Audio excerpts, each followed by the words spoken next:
The 20th century has had its fair share of mysteries. Some of them are still hotly contested today: the disappearance of Amelia Earhart, the identity of D.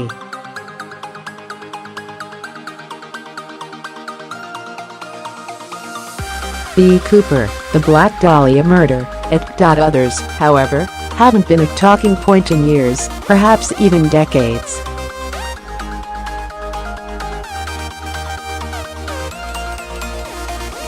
That's either because they have been long forgotten, or because people are content with the unofficial truth.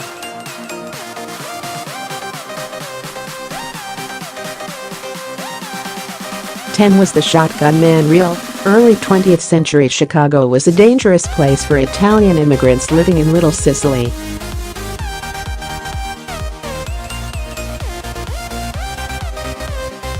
Black Hand extortion was a popular racket practiced by many criminals with no connections to each other. They knew that most people were scared enough to pay.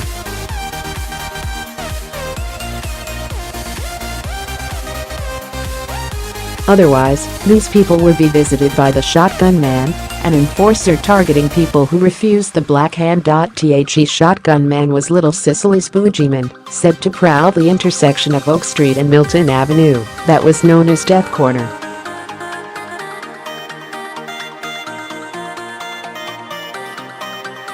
He would wait at the bottom of a staircase, shotgun at the ready. As soon as his victim came into view, the Shotgun Man opened fire. Then he disappeared, before anyone realized what had happened.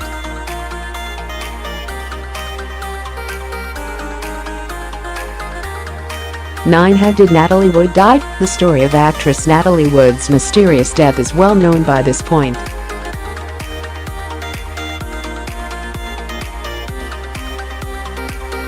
On the night of November 28, 1981, Wood was aboard a boat called the Splendor with her husband, Robert Wagner, co-star Christopher Walken, and ship captain Dennis Davern.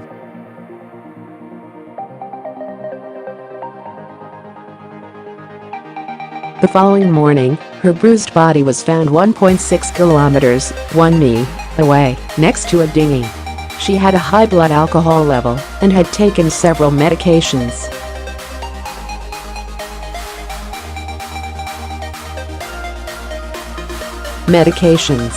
The story was that Wood had taken the dinghy out after a fight with her husband and had fallen overboard. Her death was officially labeled an accidental drowning.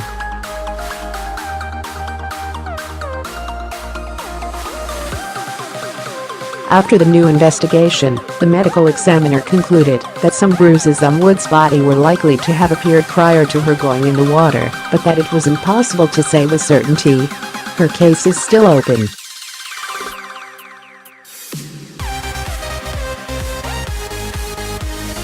Who killed Bob Crane? Bob Crane became a household name after landing the lead role in the sitcom Hogan's Heroes.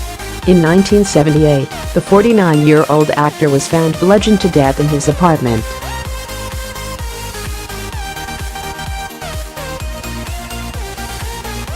He also had an electrical cord tied around his neck.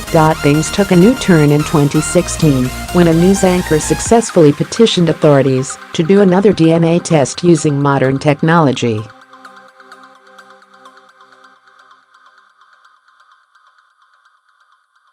The results showed that the blood on Carpenter's rental car didn't belong to Bob Crane. The actor's son, Robert Crane Jr., was visibly surprised by the results.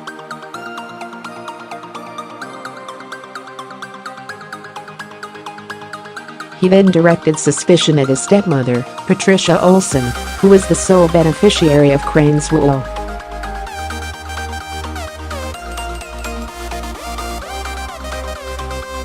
What happened aboard the Carol A. Deering? It's been almost 100 years since the five-masted schooner Carol A. Deering ran aground on Diamond Shoals off Cape Hatteras.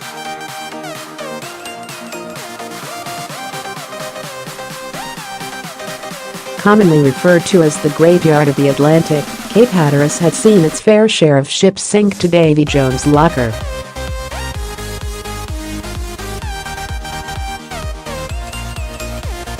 The Deering, however, was completely intact, except that its crew had disappeared. Multiple investigations were launched to determine the fate of the crew. Some believed that it was a simple case of mutiny.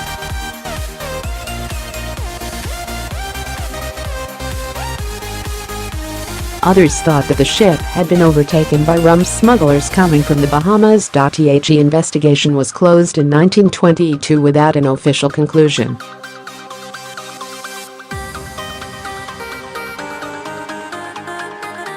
Despite exhaustive searching, the crew of the Carol A. Deering was never seen again.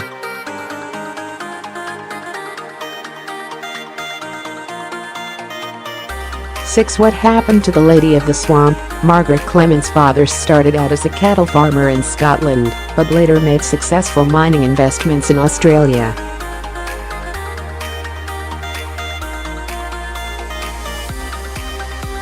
By the time he died in 1890, he left his widow and 5 children a fortune. Margaret spent the first half of her life in luxury. 2 of her sisters married and went their own way.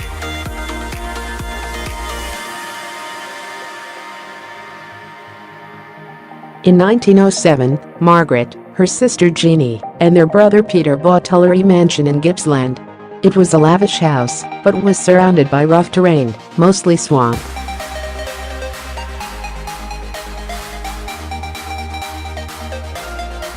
After Peter married and left in 1912, Margaret and Jeanie found out that they lacked the business acumen and know how to run a farm. By the 1920s, a series of poor choices left the sisters in financial trouble.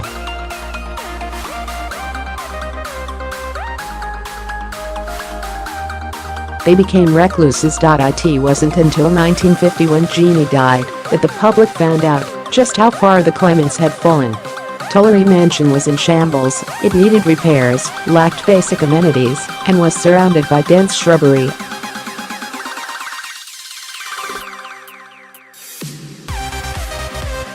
Stories of the strange old lady who spent her time reading mystery novels by a lamp, accompanied only by her dog, Dingo, led to Margaret being nicknamed the Lady of the Swamp. In 1952, the Lady of the Swamp disappeared.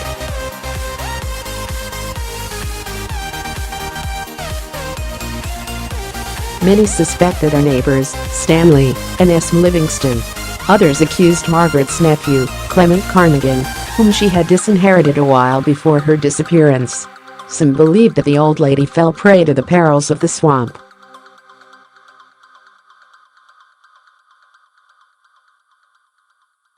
It was also speculated that Margaret committed suicide someplace else, trying to leave behind a great mystery like the ones in her beloved novels.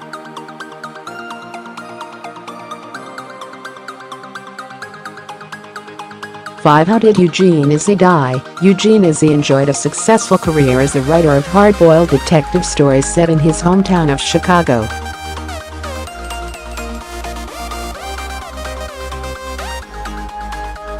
However, the most enduring mystery he left behind was that of his untimely death. Izzy died on December 7, 1996.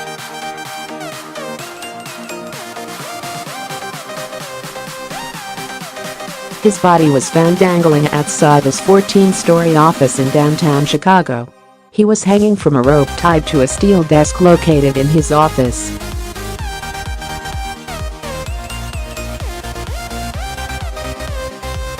At first glance, it seemed like a straightforward suicide case, and that was the official ruling.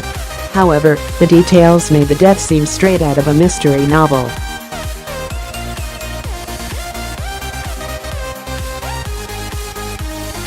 For who is the Zodiac Killer? The Zodiac remains one of the most infamous serial killers in history, primarily because his identity still eludes us.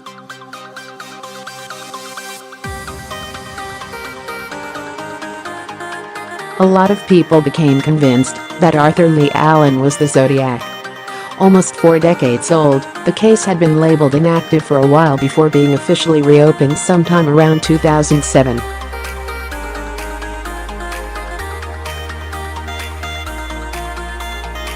Over the last decade, investigators looked into a handful of new suspects. One final suspect was offered by retired Highway Patrol Officer Lyndon Lafferty. . . . . . . . . . . . . . . . . . . . . . . . . . . . . . . . . . . . . . . . . . . . . . . . . . . . .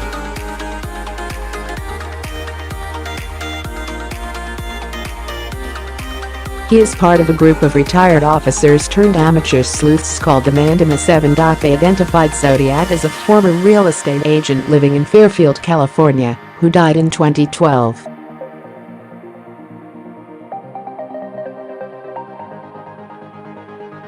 The group presented him under the pseudonym George Russell Tucker.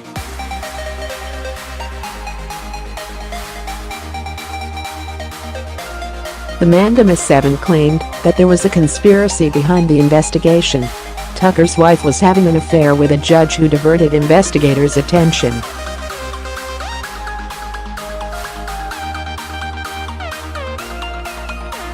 What happened to the girl in the green Mac? On August 18, 1944, 6-year-old Sheila Fox was heading home from school in Bolton, Lancashire.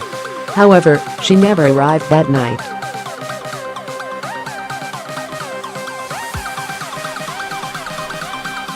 Police and volunteers organized a search party, but couldn't find any trace of Sheila. According to witnesses, she was last seen in the company of a young man in his mid to late 20s, well-dressed, clean-shaven, and with a slim build.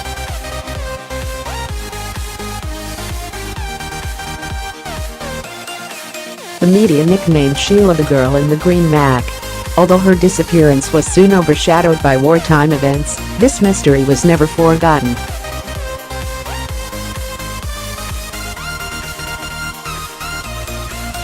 The search resumed 57 years later. This renewed investigation came courtesy of a tipster who recalled seeing a neighbor digging a hole in his garden the night that Sheila disappeared.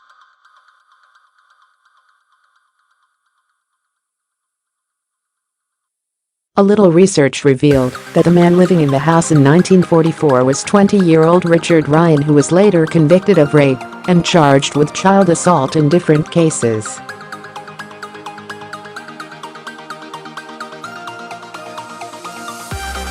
How did Marvin Clark disappear? Marvin Clark was born in 1851 and disappeared in 1926 in Portland. He also has the unfortunate distinction of being the oldest active missing persons case in the United States.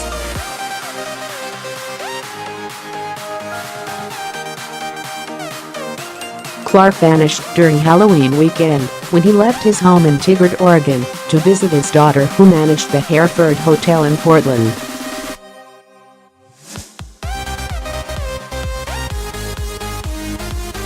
Initially, papers reported that Clark went to Portland by stagecoach and disappeared sometime during or after the ride.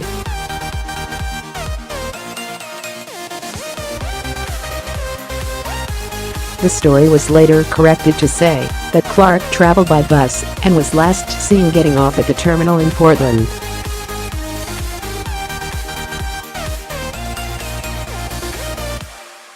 What happened to Dorothy Arnold? On the morning of December 12, 1910, 24-year-old New York socialite Dorothy Arnold went out shopping. She roamed Fifth Avenue for a bit before running into a friend named Gladys.